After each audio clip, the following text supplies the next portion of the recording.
Bell Canada is trying to reassure Canadians that it only turns over basic customer information to government agencies without a warrant.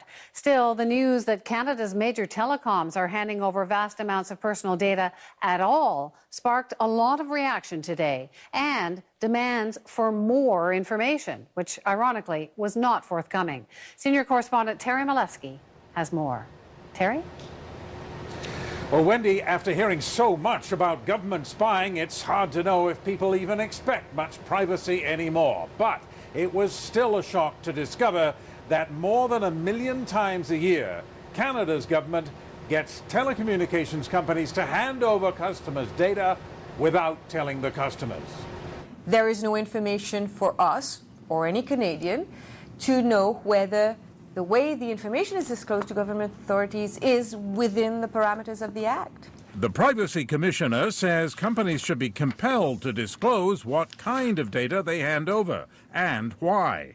But as it is, we only know that it happened 1.2 million times in just 1 year, 2011.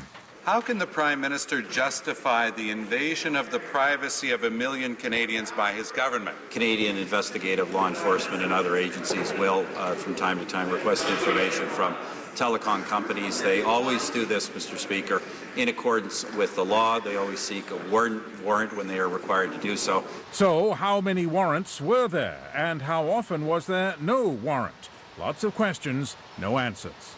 What were they asking for? What did they receive? Why were they asking for this information? The government and the telephone companies are cagey about all of that. Bell Canada, for example, says it provides basic 411-style customer information, such as name and address, which is defined as non-confidential and regulated by the CRTC. Any further information or anything related to an unlisted number requires a court order.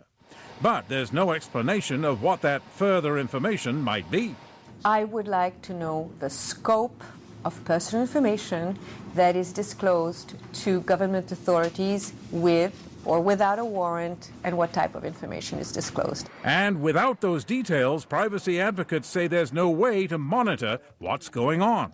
There's really no rigorous oversight to evaluate the appropriateness or inappropriateness of the request in the first place, to say nothing of how that data is then used or not used, as the case may be, in investigations. Now, the Prime Minister did stress today that the government plans to update the existing legislation.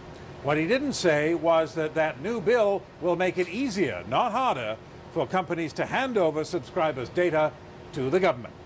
Wendy. Thanks, Terry. Terry Malewski in Ottawa tonight.